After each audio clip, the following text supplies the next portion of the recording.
Hey everybody, welcome back. In today's video I'm going to be comparing my 18-inch 5.56 to my 18-inch 22 arc. This is an interesting comparison, I think, and something I've been wanting to do since I got the 22 arc. Now if you've watched my 22 arc series up until this point, you know that I've had my share of struggles with this rifle. Where it stands right now is I've got my new bolt in the gun. I went ahead and decided to run the AR Stoner replacement bolt, because the one thing I like about the AR Stoners versus the other two bolts that I've tried is they have a much smaller firing pin channel, so you don't get so much primer cup flow back into the recess, or not the recess, but the space between the firing pin and the channel itself.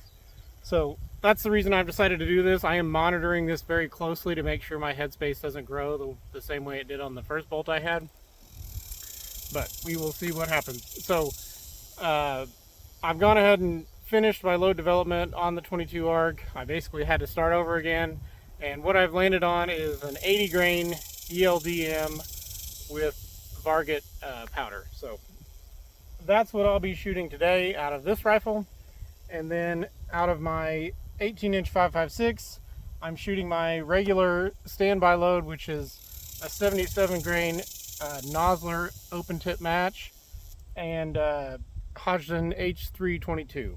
So this is the load that I worked up a while back on this gun. It's what shoots the best out of this rifle, and the 80 grains with the Varget are what shoot best out of here. So just to start off, I'm going to go ahead and shoot a 5-round group of each at 100 yards. Make sure we're centered up, have a good zero, and then I'll shoot them side by side out to 500 yards and compare the drops primarily. I'm just want to kind of compare the velocity with similar bullet weights and identical length barrels, and just kind of check out the performance. Obviously the 80 grain is a much sleeker, higher BC projectile.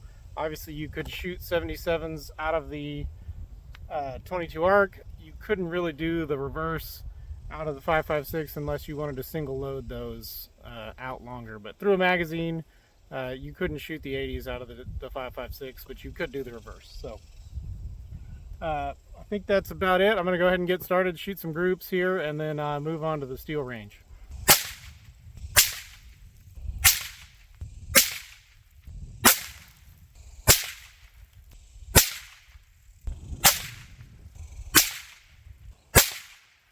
Alright, here are the groups. Starting out with the 22 ARC. I fired one sighter here, and then I went ahead and shot this 5-shot group here. Pretty good group. This last round here, that one got thrown out of the group a little bit. Don't know, maybe me, maybe just part of the group, but I went ahead and made a correction after I fired this group, so I should have a good zero on the 22 ARC. And then I came over here with the 5.56. It's kind of same deal. I should have stopped shooting after 4 on both of these, because this 5th shot here went a little wide and low. But you know, it is what it is. I'm not doing anything over here. This hole here, that's 2 rounds there. So 1, 2, 3, 4, and then 5 down here. So like I said, I'm gonna go ahead and or I did go ahead and re-zero the 22 ARC. 5.56 looks good, so I'm going to go ahead and move on to steel, and I'll start, I'm just going to start at 200 yards and work my way out every 100 yards to 500, and just kind of compare what the velocities are between the two. Alright, we're set up on the steel range now. I'm going to start out with the 5.56 gun, and I'm just going to start at 300 yards, try to make a hit at 3 and 4, and then put a 5-round group on at 500. It's fairly calm today, not much wind. It is hot, but shouldn't be much of a problem to get on at 500 and put a group on there. The velocity that I'm figuring is around 2600 with the 223 or the 5.56, so that's calling for 1.3 mils at 300. It hit a little bit high there, not sure what that's about, but I'll go ahead and move on to 400 and make a correction if we need to. Alright, we're calling for 2.3 mils at 400. Another high hit there at 400. I'm going to make a velocity correction before I move on to 500. All right, I corrected my velocity on up to 2685, and I'm going to go ahead and see if I can put 5 on at 500. App is now calling for 3.2 mils.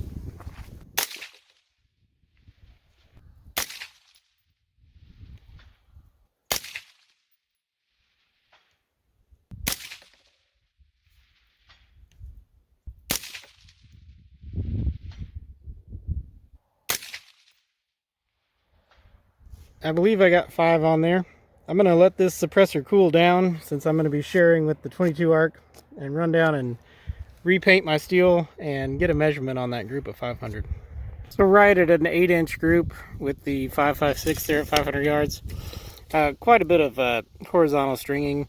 I did miss one off the right hand side when I first started, just because the wind has kind of picked up here a little bit at the top of the hill, and I ended up holding a 1/2 mil to the left to get my hits. So some of this is wind.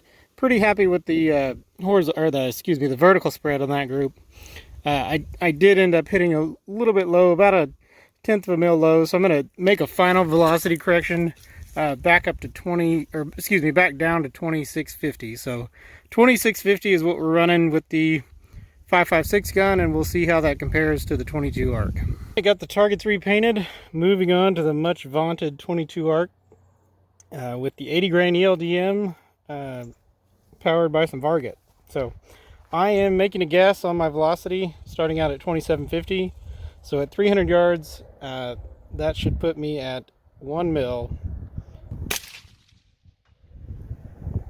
Elevation looked right on, but about a 1/2 mil off to the right. The wind has picked up here, so I guess I need to start holding for it. Hopefully it's wind and not a zero issue. I may need to come back and recheck my zero after I get done shooting it, but I'll go ahead and just figure I'm holding a 1/2 mil to the left, and we'll go ahead and move on to 400. 400 calling for 1.8 mils. Okay, hit just a shade high, but pretty close. That was a 1/2 mil hold, so maybe that first shot was just a fluke. It could have been just a right hit. So about what I expected based on the wind I've got. So looking good. I think my zero is pretty good. So moving on to 500. All right, calling for 2.7 mils at 500. See if I can go ahead and get 5 on.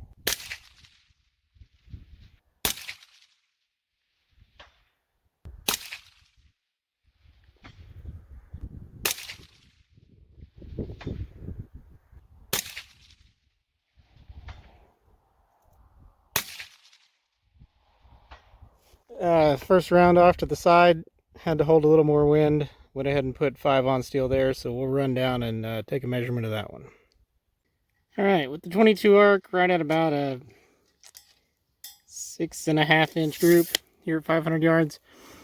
Drifted kind of a little bit high, and I wasn't holding quite enough wind.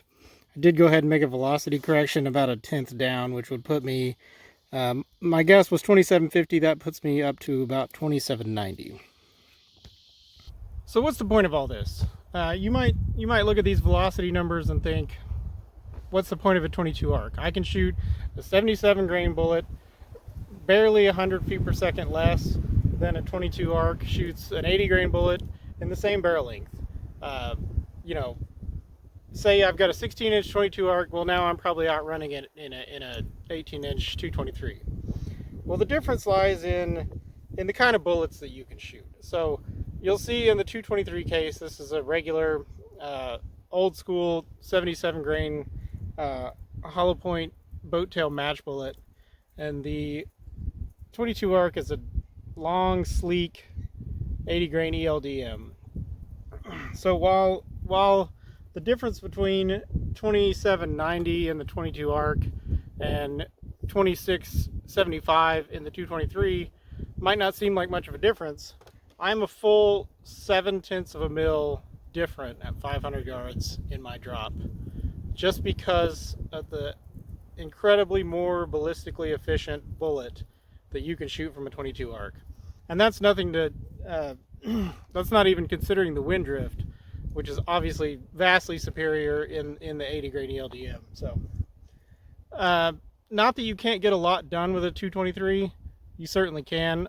I've shot a lot of coyotes with a 223. It works pretty good. You can shoot it out pretty long range. And as long as it's not too windy, you won't have much trouble.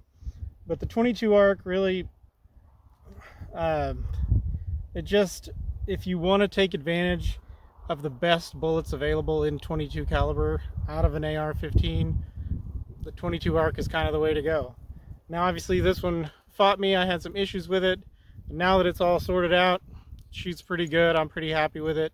And obviously I'm just kind of getting started with it. So finally got a load that I like, that it likes. So I'll be trying this out on some deer hopefully this year, some coyotes, shooting some different 80 grain bullets. I still need to go ahead and shoot the 80 grain ELDXs out to distance, see how they line up with the ELDMs and how interchangeable they're going to be. I don't honestly know that I need to shoot the ELDXs. I don't think the ELDMs will have any problem killing deer, so I could just stick to one bullet and make my life a lot easier. But that's my final thoughts. I appreciate you watching, and we'll see you in the next one.